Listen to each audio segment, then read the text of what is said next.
നമസ്കാരം.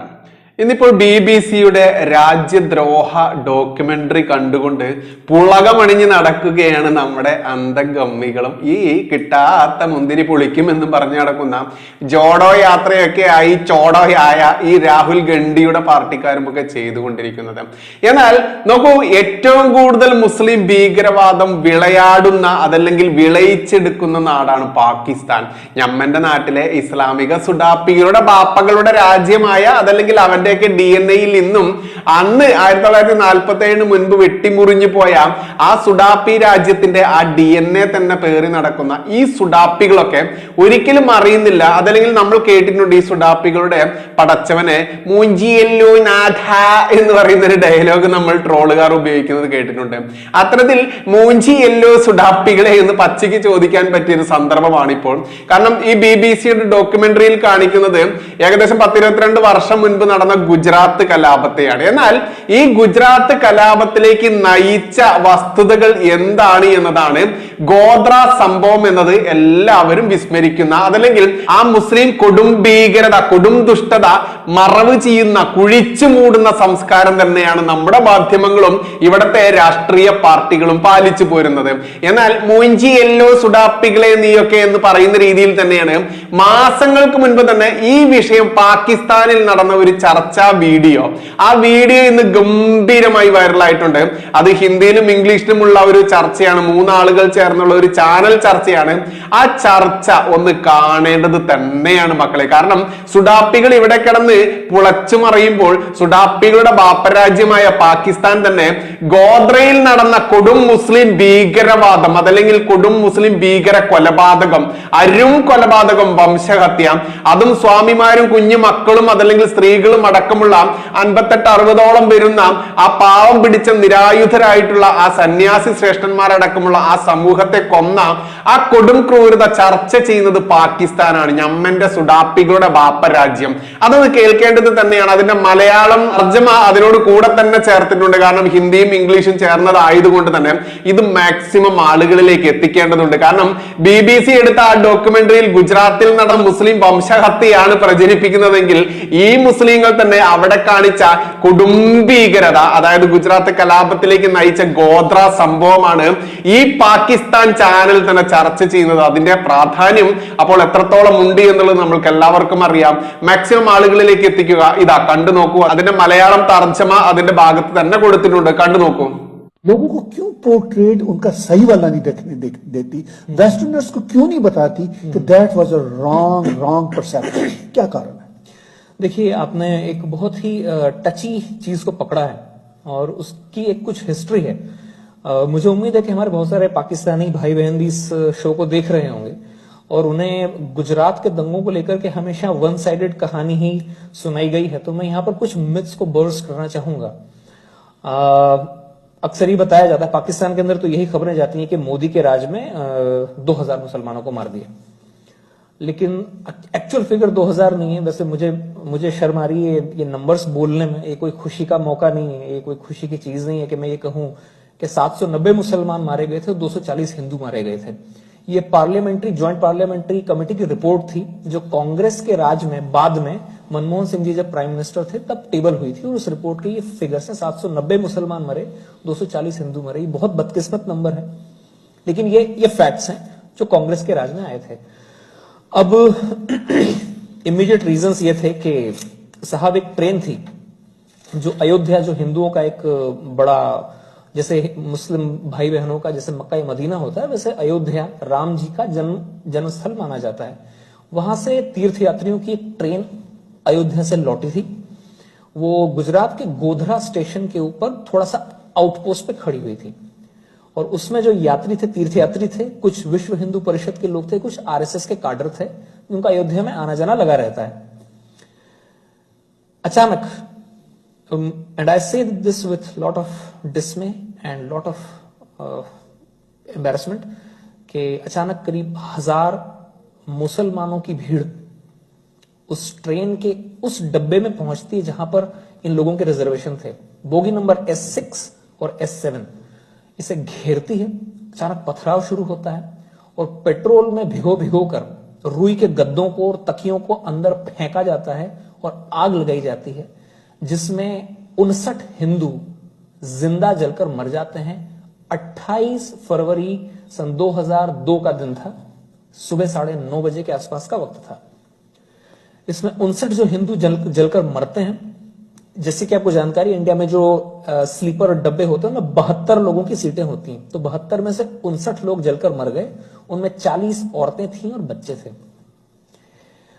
अब इसके बाद में 3 मार्च से बदकिस्मती से इंडिया में दंगों का इतिहास बहुत पुराना है। ये कोई मोदी राज के साथ में शायद चालू नहीं हुआ है। ये मैं कह रहा हूं, मैं कोई मोदी भक्त नहीं हूं, ना मैं कोई बीजेपी का मेंबर हूं, लेकिन ये रियलिटी है कि हिंदुस्तान में हिंदू मुसलमानों का दंगों का इतिहास बहुत पुराना है। बदकिस्मती से दंगे हो जाते हैं 3 मार्च से। जब शुरुआत में इस खबर को थोड़ा दबाया गया, लेकिन जब 59 लोग जिंदा जलकर उन पापड़ जैसे बन गई वो लाशें, और उन लाशों को जब ट्रांसपोर्ट किया गया था, तो वो लाशें जहां जहां से गुजरी वहां से ये खबर फैलती चली गई, और 3 मार्च से दंगे फसाद चालू हुए, जिनमें बदकिस्मती से जो मैं फिगर्स मैंने आपको बताई उतने लोग मारे गए थे। अलबत्ता दूसरे फैक्ट्स जो हैं उन पर पर्दा डाल दिया जाता है। ऐसा पहली बार हुआ था जब किसी भी राज्य में दंगे शुरू होते ही 48 घंटे के अंदर अंदर वहां के चीफ मिनिस्टर ने आर्मी को आने के लिए ग्रीन सिग्नल दे दिया हो। 5 मार्च का दिन था, आर्मी की टुकड़ियां पहुंच गई थी फ्लैग मार्च करने के लिए। दूसरी बात, ऐसा पहली बार हुआ इंडिया में कि पुलिस की गोलियों से 100 हिंदू दंगाई मारे गए थे। ये फैक्ट्स हैं, ये डॉक्यूमेंटेड फिगर्स हैं, मैं अपने मन से नहीं बता रहा हूं। और ऐसा पहली बार हुआ था कि इस तरह से कट्टर, जो मुस्लिम्स के अंदर जो कुछ कट्टर और ऑर्गेनाइजेशंस थे, उन्होंने वहीं के पास में गोधरा में करीब 50 मस्जिदें हैं, 50-60 मस्जिदें, छोटा सा कस्बा है लेकिन 50-60 मस्जिदें हैं। हो सकता है हम में से कुछ मस्जिदों को सऊदी फंड्स आते हों, जहां पर वो वहाबिज्म की जो एक्सट्रीम हार्डलाइनर आइडियोलॉजी वहां से प्रोपोगेट करते हैं। एक मस्जिद से मोबिलाइज हुई थी वो मॉब जिसने ट्रेन को घेरा था और जिस तरह से जलाया गया, ये भी पहला मौका था इंडिया के अंदर। ये उसका इमीडिएट रीजंस थे। इसके पीछे हिस्ट्री का थोड़ा सा और पीछे अब जाएंगे तो गुजरात की पॉलिटिकल अनसर्टेनिटी भी बहुत ज्यादा थी उस वक्त। ये मार्च 2002 की बात है।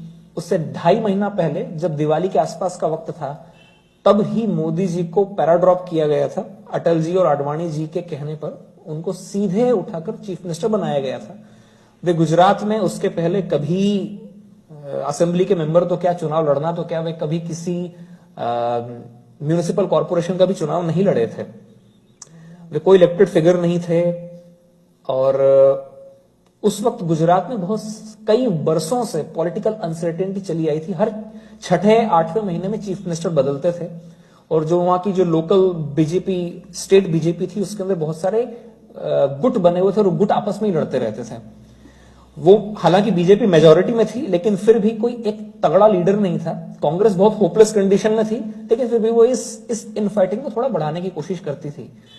कई सालों से ही चल रहा था, तो आप ये समझ सकते हैं कि पॉलिटिकल अनसर्टेनिटी थी।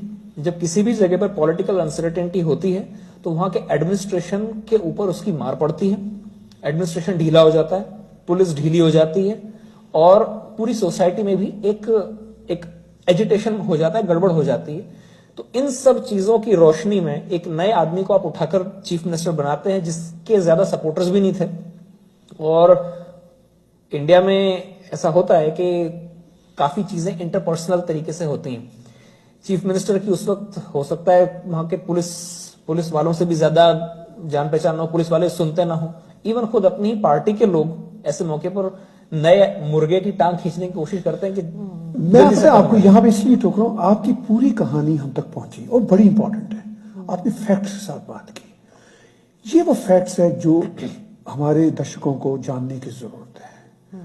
आपने एग्जैक्ट नंबर बताए कि हुआ क्या, इंसिडेंट क्या हुआ, क्या कुछ हुआ, और अनफॉर्चुनेटली ऐसा हुआ।